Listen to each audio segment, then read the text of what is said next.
दुश्मन को बस में करके झुकाया तो क्या झुकाया, दुश्मन अपनी गलती की फीलिंग करके झुकेगा तो वो समर्पण कहलाएगा। दुश्मन को मौका दो, उसको जितना करना है करने दो। कभी भूल करके भी सच्चा साधु सम्यक दृष्टि ज्ञानी अपने दुश्मन को कभी शांत करने के लिए माला मत फेरना कि हे भगवान मेरा दुश्मन है, वो शांत हो जाए। नमोकार मंत्र को बहुत मूल्यवान है, खर्च मत करो। कभी ना तो माला फेरो, ना भगवान के पास जाओ, ना शांति धारा करो, कभी नहीं करना।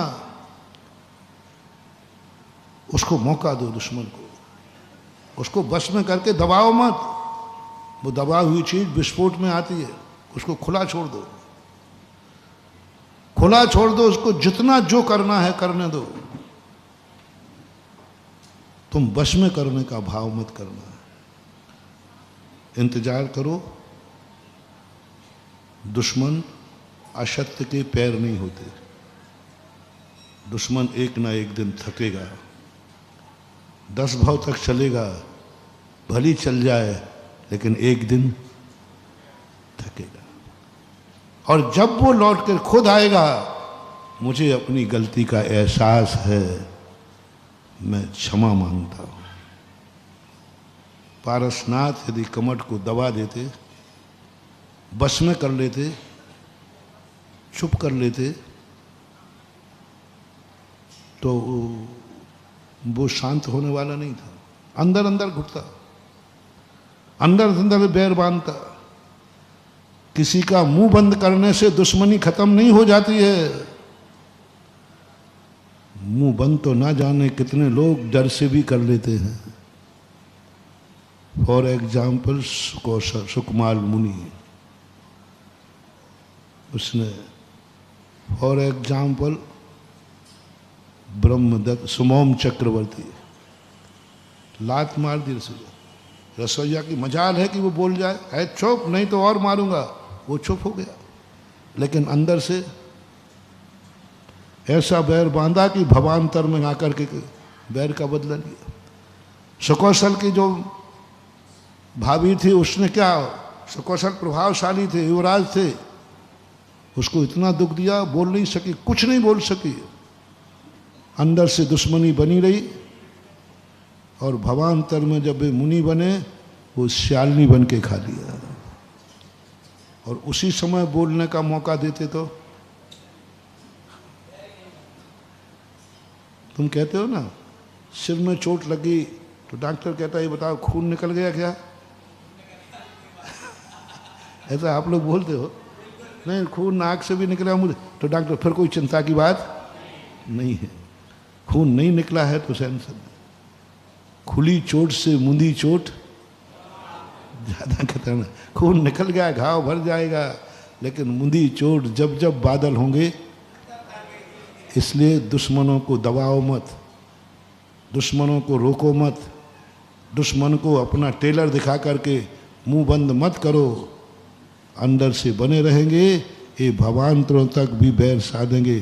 खुला छोड़ दो, खुला छोड़ दो, करने दो उनको जो करना है। तुम भर शांत हो जाओ, एकदम रिलैक्स। और तुम्हें कहाँ जाना है? सुलोचना कहती है कि मैं संसार में, मैं भगवान की तरफ से नहीं कह रहा हूं, भगवान का क्या नेचर है इससे कोई फर्क नहीं पड़ेगा। तुम्हारा विश्वास किस पे है? यदि तुम्हारा विश्वास तुम्हारे घर में इस पेंसिल पे भी है तो कोई बात नहीं, इसी पेंसिल का ध्यान करो। मुझे विश्वास है ये पेंसिल मेरा कभी अहित, तुम्हारा पूछ रहा हूं महाराज जी, पेंसिल का नेचर क्या है? पेंसिल का तो नेचर कुछ भी नहीं, वो तो जड़ है, वो तो जड़ है। तुम्हारा विश्वास है ये पेंसिल मेरा कभी अहित नहीं, से बस खत्म हो जाए। आप इसी का ध्यान कीजिए, आप इसी का ध्यान कीजिए और चमत्कार देखिए। वो दुश्मन तुम्हारी सारे प्रोग्राम बना करके अहित करने आया था, तुम्हारा बाल बांका भी नहीं कर पाएगा और वो मिट जाएगा। क्योंकि तुम्हारा विश्वास किस पे है? मेरा विश्वास। श्लोचना ने कहा मेरा विश्वास है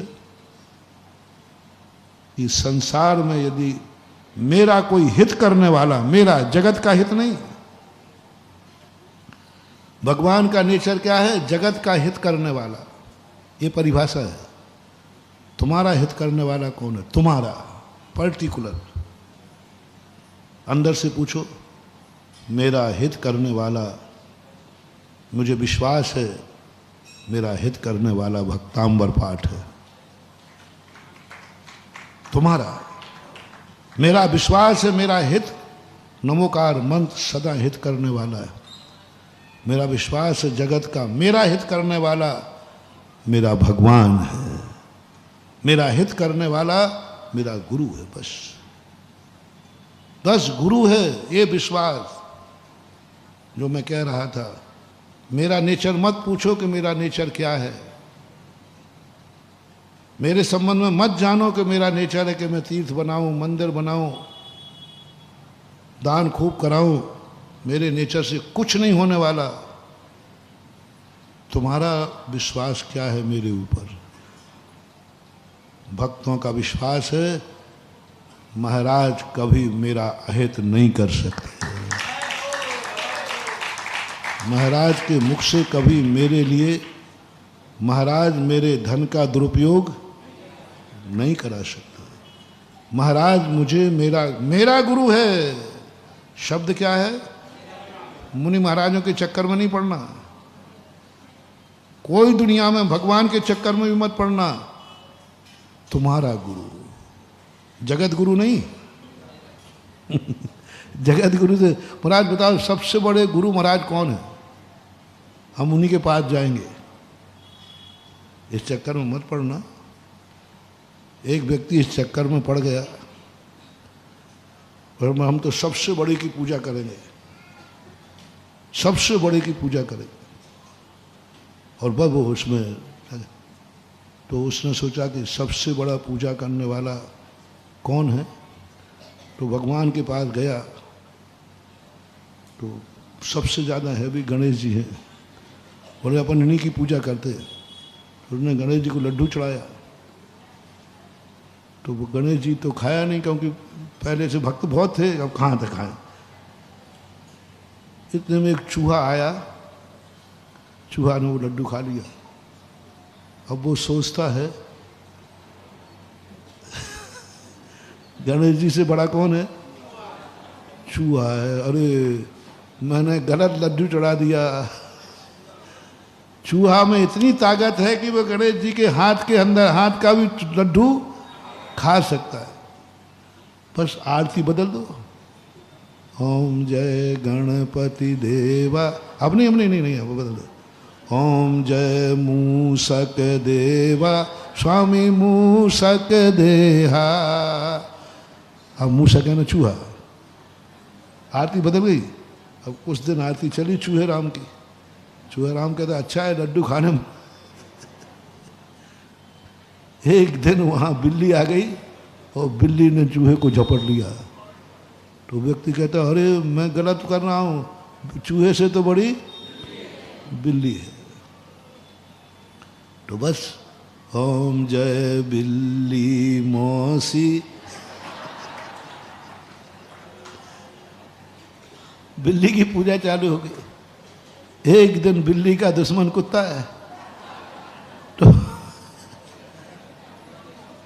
तो किसकी जात चालू हो गई पूजा? कुत्ते की। कुत्ते की पूजा। तो कुत्ता एक दिन घर में घुस गया। वो चौके में चला गया तो उसकी पत्नी ने कुत्ते में 3-4 डंडे मारे।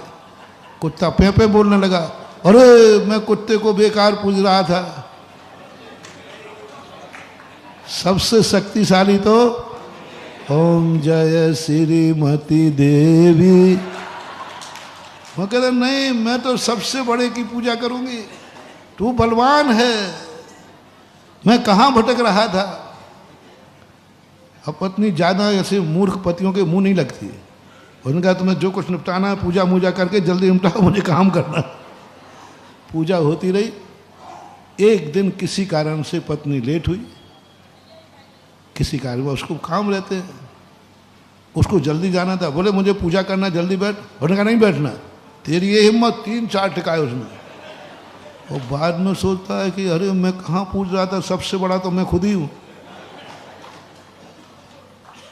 और बस उसने भी सारे लड्डू ओम जय निज देवा स्वामी ओम जय निज देवा। जैनियों में है ऐसे, एक अभी तो बहुत कम हो गया। भगवान से भी सबसे बड़ी मेरी आत्मा है, आत्मा ही भगवान है, आत्मा ही गुरु है, आत्मा ही श्रेष्ठ है, आत्मा ही सब लोगों ने अपनी आत्मा की पूजा शुरू कर दी थी। मंदिरों में पूजा है, इस मंदिर में भी पूजाएं बंद हो गई थी, थोड़ी बहुत चलती थी। शिकर कक्का जैसे, खैरा वाले बब्बा जैसे, मोतीलाल जी खैरा थे, ऐसे कुछ थे, वो तो करते थे। लेकिन लोगों की धारणा करते थे कि आत्मा से बड़ा भगवान नहीं हो सकता है, अपनी आत्मा ये सब पर है, अपनी आत्मा शक्तिमान है, आत्मा ये गुरु, आत्मा ये भगवान, सब कुछ। आई एम गॉड, मैं ही भगवान हूं, दुनिया का कोई भगवान नहीं होता। वो ऐसे ही मूर्ख थे। अब वो लड्डू कहाँ जाने लगे? ओम ह्रीम, जल पीते समय कहो ओम ह्रीम जन्म जरा मृत्यु विनाशनाय निजात्मने जलम निरूपामति। क्या पागलपन मचा रहा। कोई बाहर की शक्ति से कोई शक्तिमान नहीं होता, कोई किसी को बस में कर रहा है, दबा रहा है, इससे कोई शक्तिमान नहीं हो जाता। इसलिए मैं नहीं कह रहा हूं कि तुम भगवान की शरण में चले जाओ, क्योंकि भगवान की शरण में जाने वाले भी हमें मिटते हुए देखे हैं, भगवान की शरण में जाने वाले भी हमें लुटते हुए देखे हैं, भगवान की शरण में जाने वाले भी हमें बर्बाद होते देखे हैं।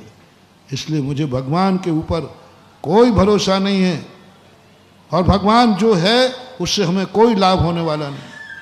उसका काम जगत का कल्याण करने वाला है, जगत का हित करने वाला है? मुझे क्या लेना देना? यदि भगवान के हाथ में होता महानुभाव, भगवान करुणावान है कि नहीं, पहले बताओ, बोलो है? जगत हितकारी है कि नहीं है? तो फिर जगत का हित क्यों नहीं हो रहा है? भगवान सबको सुखी देखना चाहता है कि नहीं, फिर अपन सुखी क्यों नहीं हो रहे? भगवान कृपालु है तो अपन पे कृपा क्यों नहीं हो रही? वो तो है, शास्त्रों में लिखा है, भगवान के नेचर में हम कोई परिवर्तन, वो तो था, है और सवाल ये है कि जब वो कृपालु है, हितकारी है, सबको सुखी देखना चाहता है, तो फिर क्या हमारे से दुश्मनी है? नहीं, उसमें कहीं नाम लिखा, महाराज जी भगवान की लिस्ट में मेरा नाम नहीं है कि हित करने वाला। महाराज वो हमें छोड़ करके हित नहीं, भगवान वो हो ही नहीं सकता। भगवान वह होता है जो सबका हित करता है, दुश्मन का भी हित करता है, तो अपन तो भक्त हैं रे। कभी ये मत सोचना भगवान सारे जगत का हित करने वाला है। जय जिनेंद्र दोस्तों, अगर आपको मेरी वीडियो अच्छी लगती है तो प्लीज मेरे चैनल को लाइक करें, शेयर करें, सब्सक्राइब करें, इसी तरह से अपना प्यार देते रहें। Thank you.